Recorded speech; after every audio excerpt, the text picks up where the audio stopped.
Notts County talk at Medley and it's finished. Notts County 4, Tamworth 0 in the FA Cup replay. And you know what, to be honest, George, I know it's an FA Cup replay against the side lower down the pyramid, but I'm going to be nothing but positive because that was such an enjoyable game of football from what we've had in the last few weeks. I've never enjoyed a game at Notts as much as that one. Well, that's an exaggeration, but this season it was the most enjoyable game because I feel like every game this season's been so anxious on it and so close and tight. Where that game, we controlled the game from start to finish. There's a few players in there that you want to see doing well. Caro gets two, doesn't he? Vincent, if he's not starting every game for the rest of the season, something's wrong. I've said it about 15 times to all of us lot sat around. He reminds me of Buendia. Literally, he looked like Buendia. More than 15. Yeah.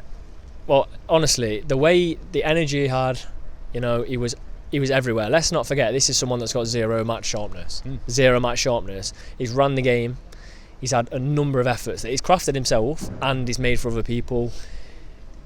For me, I don't know how fit he'll be after not playing and then coming straight into a game 4 days before Stockport. For me, it's Palmer and Vincent as central midfield.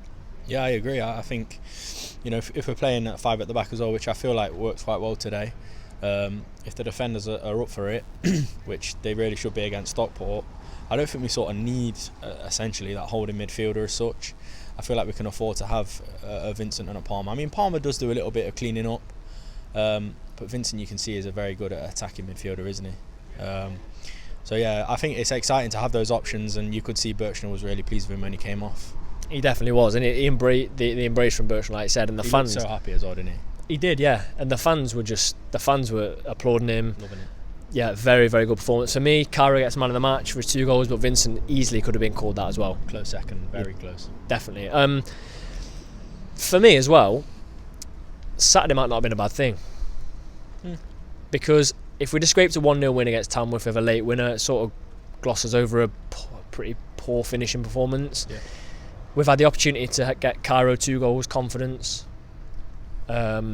Vincent's come in, managed to play. When else would Vincent have managed to start a game? Yeah, exactly. I mean, it goes back to one of the old cliches, doesn't it? You can only put it right on the pitch. We've had a replay. It's not ideal. A midweek game. When we've got such a heavy run of games in the teams are playing, are strong sides, I think it's going to be doing us the world of good. Cairo's off the mark and he gets 2. He was dying out for a 3rd. Do you know what though? I know it's Tamworth, but I'm going to nothing but positive. Once he got the first goal, he was literally unplayable. First goal as well, what a goal that was. Great finish. No, yeah, 100%. I feel like it showed as well.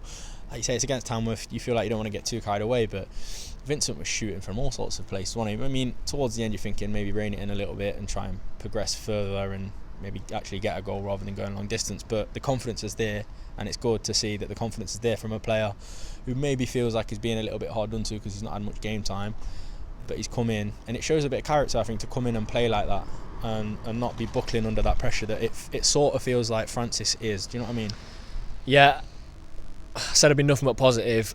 If you look at the 2 midfielders today, I know they're doing a different job, Francis and Vincent. Vincent completely outshone Francis, and I don't think he was fantastic. I mean, he wasn't bad, but he wasn't fantastic. But for me, that just even more cements the fact that I want to see Vincent and Palmer in there on Saturday in what is a massive, massive game. We're going to go in this confident. I want to talk about Dion Kelly-Evans quickly as well, because Saturday he was given a tough time by Tirraway. He really was. He was battered all over the place. Today, put it right, showed exactly why he is the player he is. Gets 2 great assists. He just looked delighted when he came off, putting himself about as usual. I thought he was very good. I thought Chickson especially was very good. Anyone else stand out for you? I think you've pretty much covered all ground there for me. I think Patterson shows his clean footwork again, doesn't he? One thing that I did like as well was when I think someone went in heavy on Dion, and he sort of come together a bit, haven't they? And he's just laughing in his face. Dion. I think they're 4-0 down at this point. It's just bittersweet, innit? You love to see things like that, a bit of winding up, because we don't get to do it too often, do we? No, very enjoyable performance. Credit to Tamworth for taking us to a replay. Yeah. Their keeper again I thought was very, very good. Yeah. 541 travelling fans, not the 54 that you mistaken. My eyes are going. But 541 away fans. Credit to them. Made a little bit of noise, but when we absolutely playing them off the park for the whole 90 minutes, it's difficult to keep that up. I do think it suited us today. The bigger pitch, it was a little bit wet, wasn't it? It didn't suit their style of play. It suited us, so it's shown, hasn't it, in the result in the end. It definitely has. Absolutely huge game coming on Saturday at home to Stockport. We'll be on the Scarpa Goal Wars podcast tomorrow night, 6:30 I believe. We've then got the Pavers Perspective number 10 for this season, which is going to be a massive one. You know, we've got so much to talk about. Team selection now is thrown into chaos for me. It's tricky, but you know, very, very positive coming away from Ed Lane tonight. If you did enjoy the video, please don't forget to like, comment and subscribe.